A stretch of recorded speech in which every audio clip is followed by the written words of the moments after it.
You are listening to Climate Tech Stories and the Average Joe. Come get excited about the incredible work going on to protect and preserve our planet. And listen to the human stories behind the climate tech movement. Each episode, Joe McDonald, founder of TEM, the renewable energy marketplace, talks with leaders, investors, generators, and businesses who are putting their heart and soul into creating a positive future for all of us. Welcome to Climate Tech Stories and the Average Joe. I'm Joe, and I'm delighted to be joined by Paul Brown today. Paul is entrepreneur, investor, and currently founder and CEO of BOL Foods, which is a company that's plant-powered and a force for good. So welcome, Paul.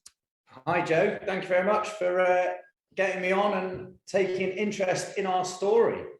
Well, yeah, for sure. And to be honest, there's no one better to talk through a little bit more about what BOL Foods is doing and the mission of the company right now. So why don't you go ahead?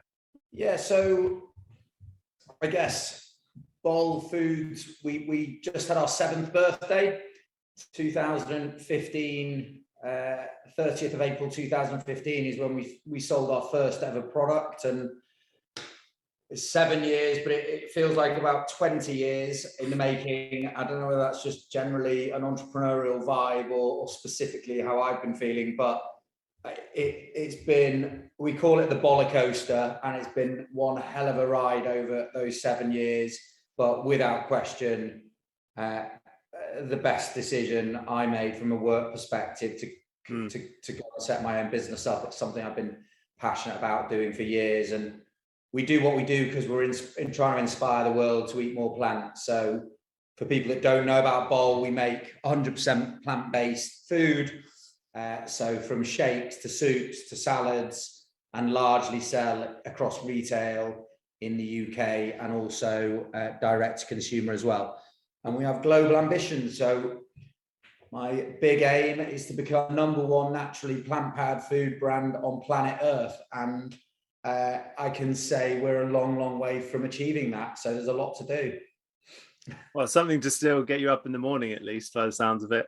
Oh yes, there is a huge amount that we do. In fact, one of my biggest development areas is to try to make the main thing, and don't try and do too much. So I definitely get feedback from the team on a semi-regular basis that we're potentially trying to do too much too quick, but maybe that's just part of the DNA of an entrepreneur. What was the kind of journey that allowed you to 7 years ago to think, you know what, I'm going to start a plant-based food company? Obviously, you spent a long time in Innocent as well, so it'd be really helpful to understand where those kind of core decisions came and what gave you the confidence that that was the right time to go and start a new business. I've done a lot of zigging and zagging in my life. When I was at school and I was only at university for a short time before I dropped out, I was convinced that my career path would be sport related, and I definitely tried and failed football and rugby. Failed quite simply because I wasn't good enough, and reality struck. And actually did make it as a professional snowboard instructor and was living and working in America, but that only lasted a week as well because I nearly killed myself going over a jump that was far too big for someone of my ability. So I spent the best part of a year recuperating in LA. I wrote my first business plan to start a healthy food business when I was 21. Couldn't get that off the ground when I came back to Manchester, and knocked on the door of Innocent Drinks in 2001. They'd only just launched, and spent 14 years there. So the passion for working in food was there from a young child, because both my mum and dad ran pubs, restaurants, bars. My dad started the first ever wine bar in Manchester. And when I knew that the sport thing was not going to pay the bills, I guess I fell into my next big love. And Innocent Drinks being there when it was a tiny company and then becoming a global brand. I guess I dropped out of university, but that was the best possible business school I could have ever had the pleasure of working at. It was brilliant, inspirational founders, incredible team, true, deep-rooted purpose, big vision. So with BOL, I guess between myself and the amazing team here, just trying to take all those learnings and have a new chapter in the world of plant-based food. Amazing. And it sounds interesting. So even before Innocent, you had food, you seem to say you're also like passionate about healthy food, like well earlier in your career. Like where did that come from? Was that sports nutrition or just?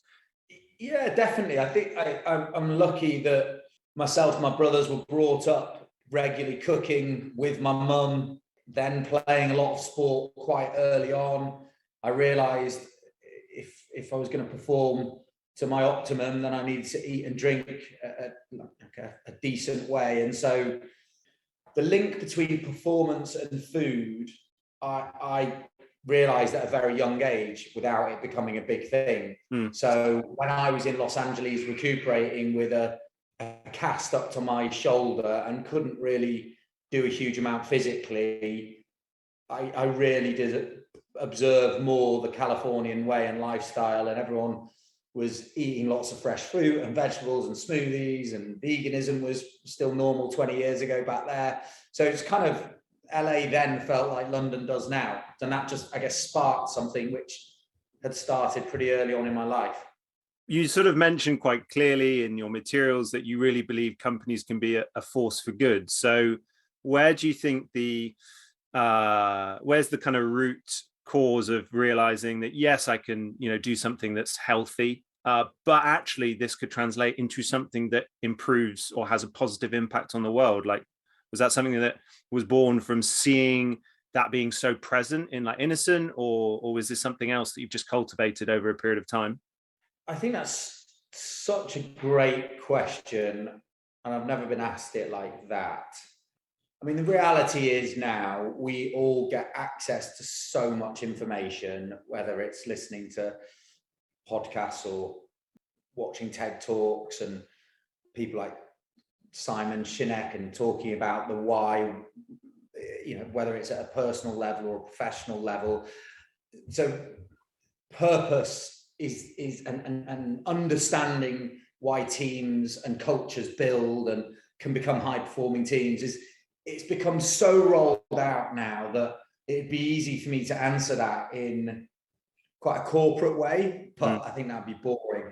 I honestly don't know where it came from. I suspect it came largely from, I won the parent lottery. My parents brought me up, and my nana teaching me the importance of values and integrity and treating everybody like you would want to be treated, and manners maketh man and woman and all that stuff. So I don't know. I think I just learned from an early age that there was a lot more to life than just making money, and success was actually having great relationships with people and having a positive impact and giving back. So I think all of that started at an early age, and then joining Innocent, which was run by 3 founders who really cared about planet, and we started our own charity very early on, and all of that stuff, it just became the norm for me and all the team that worked there. So when we started BOL, we were profitable the first couple of years.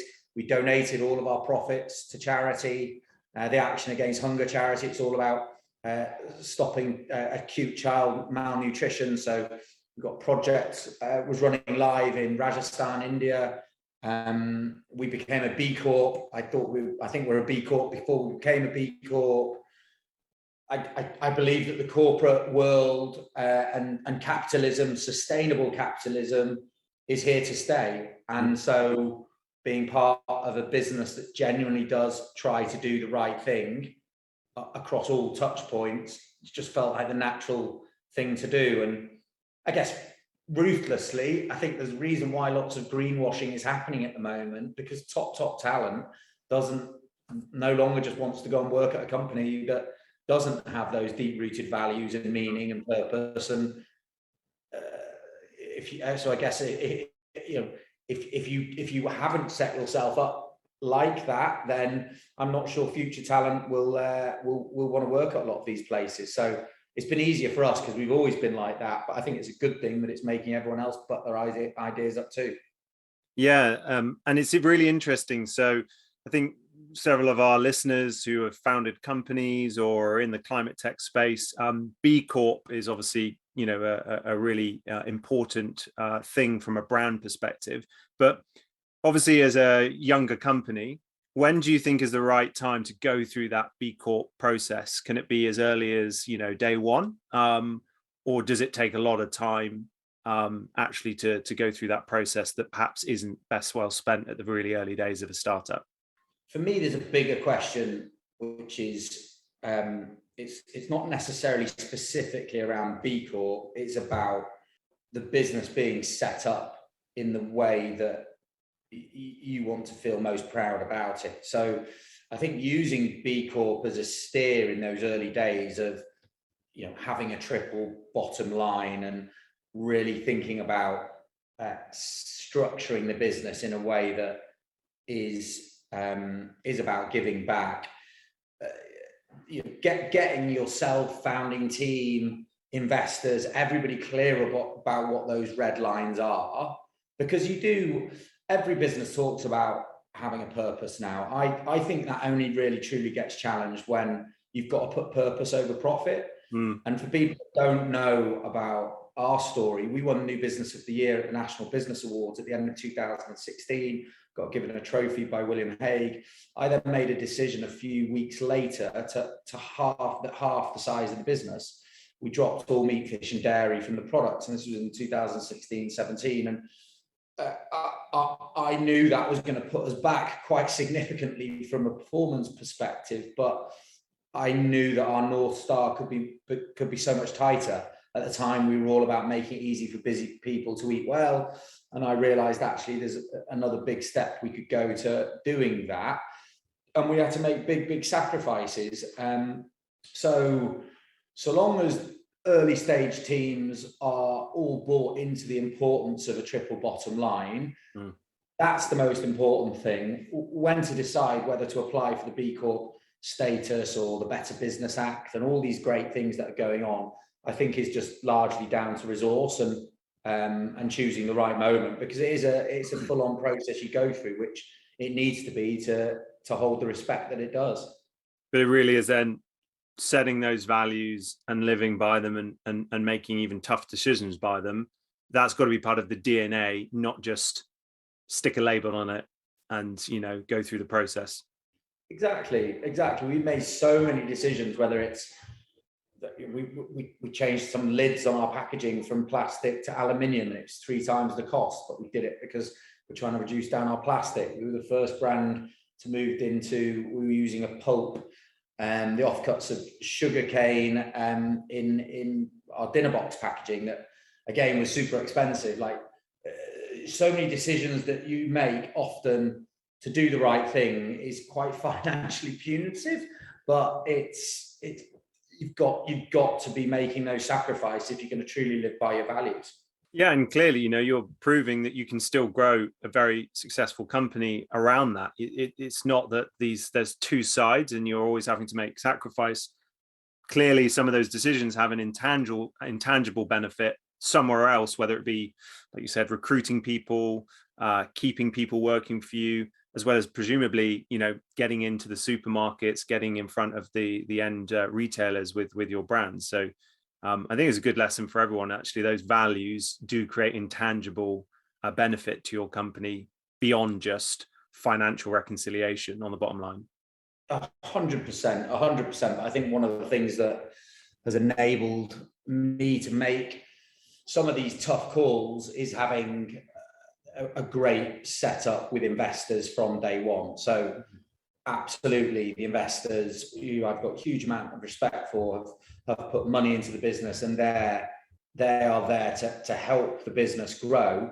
But fundamentally, they've invested in myself and the team here to make the big decisions. And I think where things can often go wrong for founder-led businesses and early stage startups is where that relationship is not properly set out clearly with investors. Because if you are in a position where you're saying, listen, we're doing A and we're making money, but I want to do B, because that's right for the values of the business, but that's going to mean it's going to financially hurt us for a while.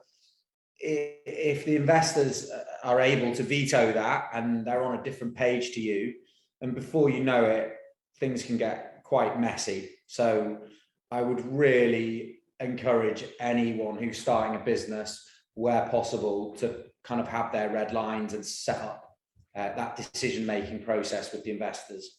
For sure. And you've touched on it a little bit, but do you remember a specific time where you really, I mean, it's the traditional sort of, I think, rite of passage of a CEO founder to enter into the valley of despair, but do you remember a specific time over the last sort of 7 years that you were really, really challenged? And do you kind of have any advice of like how to get through those down times as a founder and CEO? I think one time sticks out quite clearly. In the first, again, for people that don't know our industry, and in FMCG, it takes circa 12 to 18 months for an idea to go from ideation to launch. So you might see on the supermarket shelf, let's say one of our power soups, that you could make at home, because all of our food's 100% natural, no additives, preservatives, exactly like you would make it at home, in a piece of packaging. And you would think, well, that shouldn't take that long to be able to come up with that idea and make it, but it really does. And in those early stages with BOL, we got a few big product decisions wrong, and the performance wasn't where it needed to be in certain parts of our business. And I got into a position where if things didn't change quite markedly, I might have to make people redundant. And I remember that feeling, and it is one of the most horrible feelings I've had in my career, because as a startup, arguably one of the most important things you need to do in the early stages is get the right people around you. And to get the right people, that generally already had they'll already have a level of experience. They might already have a great job, security, responsibilities. I'd certainly had to spend quite a heavy amount of time influencing them to come join me in the mission with BOL. And so I was feeling a mix of emotions, but guilt, fear, frustration, all of those feelings, because I really, really care about people. I love my team. I will crawl over hot coals for them. And past and present, the team here from BOL have just put in a shift on so many levels, and I've just got the ultimate respect for them. To think that it was all going to go a bit Pete Tong at moments, and I would have to tell them they have to go and find a new job, and like that's a pretty horrible feeling. So I don't know, within that, what's the piece of advice? When you hit a wall, find the doors and the windows. Like, you are told no so many times. I've been told no so many times with being a bad idea to go it alone and try and start a business in a space with short shelf life and highly competitive and only massive businesses, and it's not going to work. And then you sail pretty close to the sun, like I've just told you on that particular occasion. And your own brain is saying to you, what the hell are you doing? Why don't you just go and have a much easier life, working for a bigger business, probably working half the hours, definitely earning a lot more money and having a lot less stress. But there's just something that makes you fight on if you really, really care. And I think that's the difference. If you really, really care and you are hugely passionate people don't need to say they're passionate. It just comes through in their behavior. You just find a way to get through those shit times. I can just guarantee you, there will be so many bouncers that come your way starting a business that you just can't prepare yourself for. It's beyond anything I thought. The expression I've used is, I often feel like every time I turn around, I'm standing on a rake, and you just get used to it. Tough times don't last, tough people do. You need resilience, you need grit, you need determination, but fundamentally, that fire has to burn bright deep inside you and your team. Otherwise, it's too easy to throw the towel in. Yeah, it's super interesting. I think that's why I get very excited about the future of climate technology and companies for good, because by the very nature of what they're trying to do to improve the planet, it gives you one of the biggest purposes that you could possibly have to push through those hard times. So I think the kind of companies we're seeing coming through in the last few years, and certainly over the next 10 years, are going to be so purpose driven. I mean, it's going to be scary, right? Don't know how many more Elon Musks can be in the world, but if you're purpose driven, it clearly allows you to take much bigger risks and go through much harder times as a founder. Totally. And I think that's why I say to the team, what is the single biggest environmental decision we face every day, and maybe what energy we choose is the second. I don't know, but I feel blessed to be working in a sector with people on a business and a brand that is trying to deliver positive change. And I think this whole area of sustainability is the new rock and roll. Everybody's got a view on it and people want to be part of it. And I think we're the generation that now unequivocally knows that there's a better way to look after this planet and make it better for generations to come. 7 billion of us now is going to be 10 billion in a few years' time. How we can use technology and all of this information we now have to do things a better way. Yeah, what a great opportunity for us. Indeed. And now we kind of face a couple of quick fire questions. They're not always actually quick fire answers, so don't feel the pressure to. But what piece of technology have you been using recently that you couldn't do without? Just before coming in here, so we're based in Paddington Basin.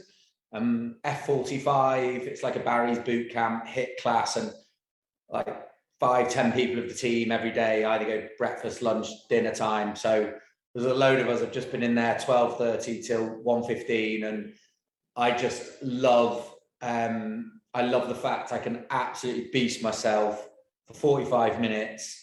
I can look at my watch and see what my heart rate is, how many calories I've burned. Just yesterday, I did about 4.5 hours of walking and talking down the river and being on various calls, and I walked nearly 20 kilometers. So I just think for me, just tracking all of the data of my movement throughout the day just really makes me feel great. There's definitely a theme going on here throughout your life. There's no doubt about that. Yes. And do you have a song on repeat at the moment? Yes, I definitely do, because my little boy Jackson said to me, Daddy, you put this song on again. So it's called Unconditional by Arcade Fire. Okay. Have you heard it? Yeah. Oh my goodness. So he sings it. It's about the unconditional love he has for his son. And it's, Arcade Fire have obviously done loads of big stadium style hits over the years, but this is more of a lullaby, and it hits me right in the heart. So it's a beautiful, beautiful song. There we go. That would be a good one for our listeners to look up. And then finally, is there anyone that's inspired you, recently? And if so, why? I think my favorite podcaster actually at the moment is Rich Roll. Have you heard about Rich? Do you know Rich Roll? No. Yeah, so he's quite a big thing in the so he's an ultra marathon runner. He's broken some pretty crazy triathlon style records. He's a big thing in the vegan scene, but he's a recovering alcoholic. So he's had a hell of a journey, and the way he talks about life, I'm pretty spiritual, and the guests that he has on his podcast, just every time I listen to him and his guests, it makes me just want to strive to be better in some way, shape or form. So I sometimes find myself, like we all do, being down about something, and I can just put Rich Roll on a podcast, and half an hour later I just feel better about life. So if people don't know Rich Roll, he's definitely worth checking out. Amazing. And then finally, obviously, thank you so much for your time, but where can our listeners reach out to you or find you? So I've pretty much taken myself off social media. So I have the only thing that I have is LinkedIn. So obviously LinkedIn is the best place to connect, but more importantly, I guess the products that we make. So like I mentioned at the beginning, so we're available in most of the big UK retailers, in the plant-based chilled aisle, and we recently, well, in fact, we've just paused it, but we're in the likes of Ocado, Amazon Fresh, but we are setting up our own direct-to-consumer deliverable site in a couple of weeks with a load of new products we're launching. So, yeah, that's a good way to check out what we do. Awesome. Well, again, Paul, thank you so much for your time. And to the listeners, we look forward to speaking to you again next time. So top tips then. What's our biggest learning and takeaway, both personally and business-wise, over the last few weeks?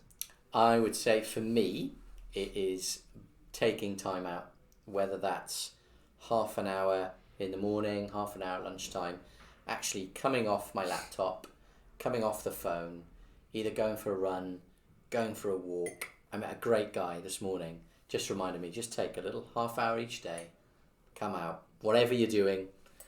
It's tempting, isn't it? Just to keep going, working hard. Take a little bit of time out each day. That is my top tip.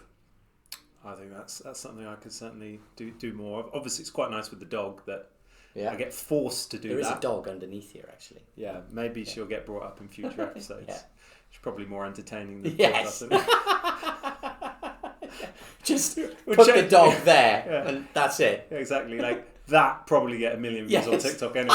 Imagine that. That's what we blow up. Yeah, we'll try that. We'll try that. Dress her up in different stuff. Yeah, that probably works. Business-wise, it's an obvious one, and I've been told it by from all my different networks and advisors and mentors and other founders. But it's so easy to still shy away from it. It's just go speak to your customer. Yeah.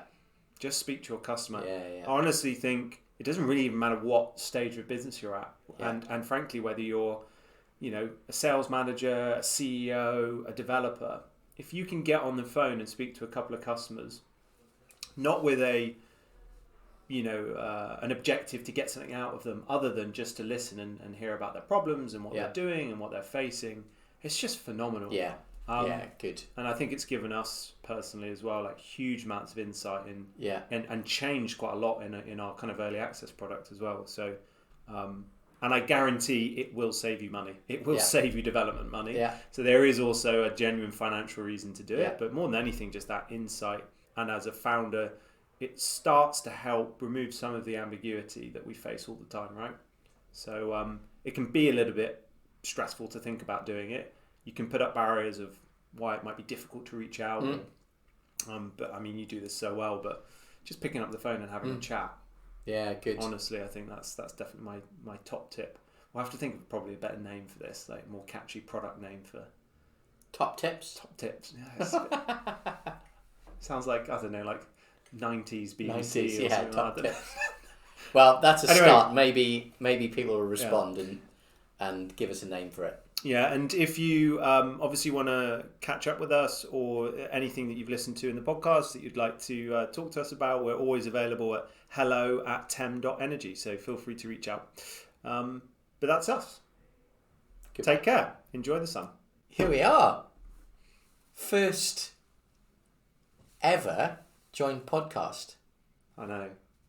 I'm really worried about how I actually performed in my first ever podcast, but Paul was awesome. Such a cool guy. Paul was brilliant. He's so charismatic, isn't he? Yeah, you're going to really enjoy this, or if you've listened to it already. He's an inspirational guy, like, mate, in terms of the stuff that he's doing now. Yes, vegan food, yes, plant food, yes, environmental issues in food industry are the thing now. He was talking about this 10 years ago.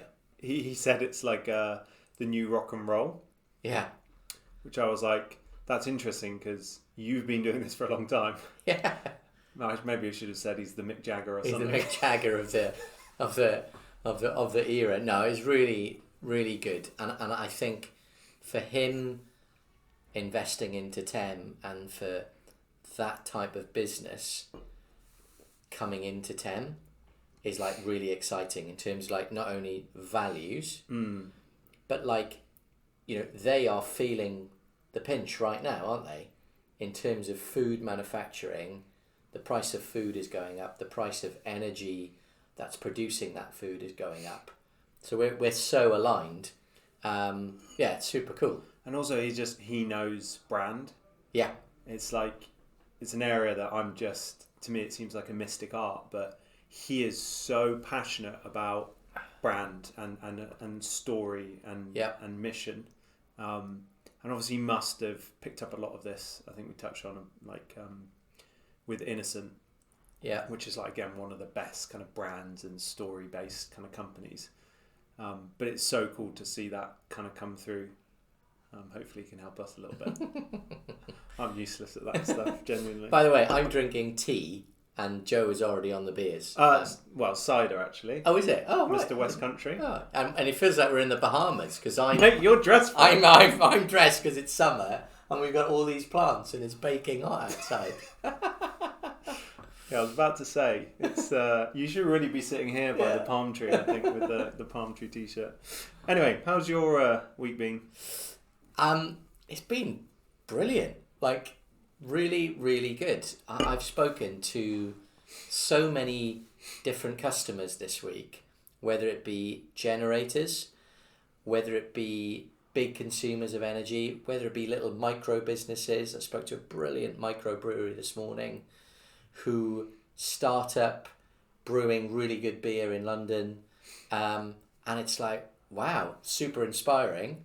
At the same time, they're all facing similar challenges. And whether that be the price of energy right now, or whether it be like transparency, like how do they understand what they're buying?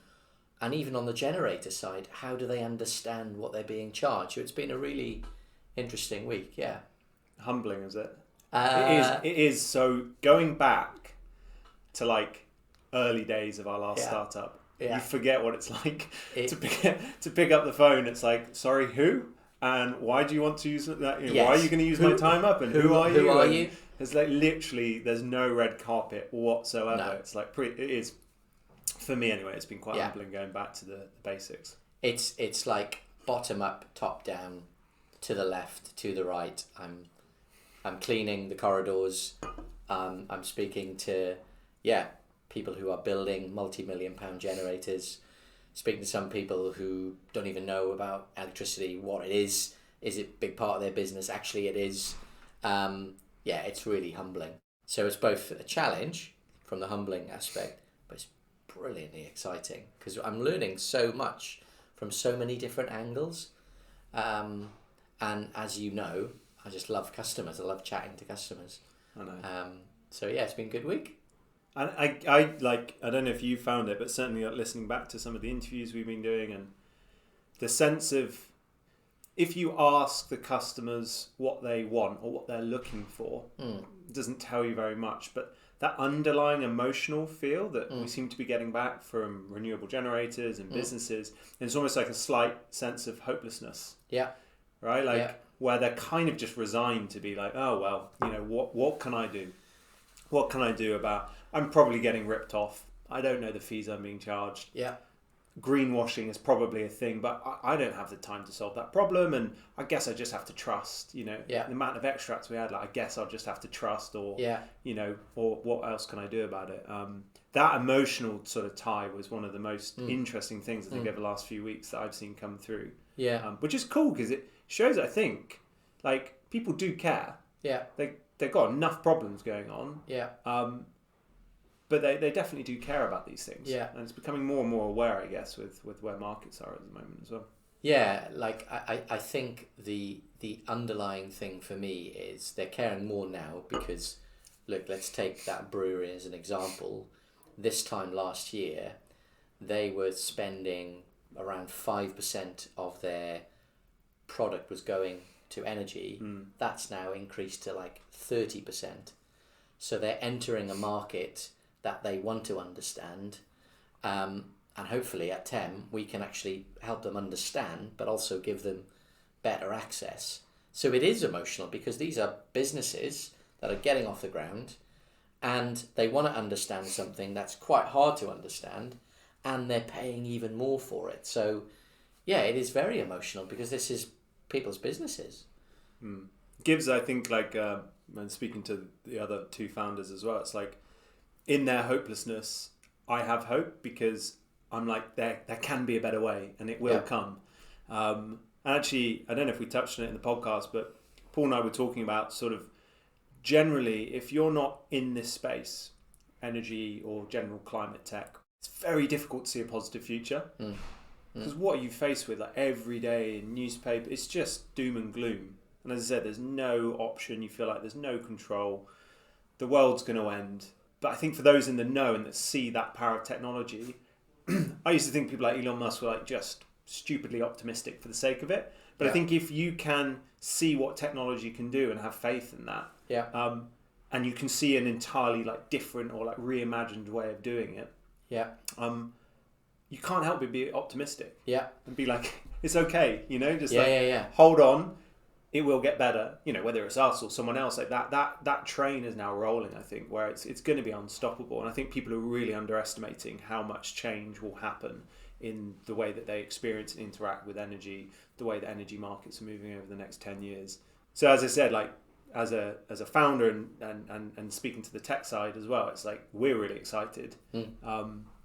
How we position that in front of customers is going to be super interesting because they don't want to be dealing with any more noise or complexity or difficulty or yet another new person calling them up. So it'll be super interesting to see how that unfolds. Yeah, and like in terms of just like to ground that, like it's been really interesting just trying to get people's time to talk. And, you know, people want to transact increasingly online, like headline, that's nothing new. And actually, if you look at a lot of these businesses, the optionality that they have today, they've got to spend maybe some hours to speak to someone on the phone.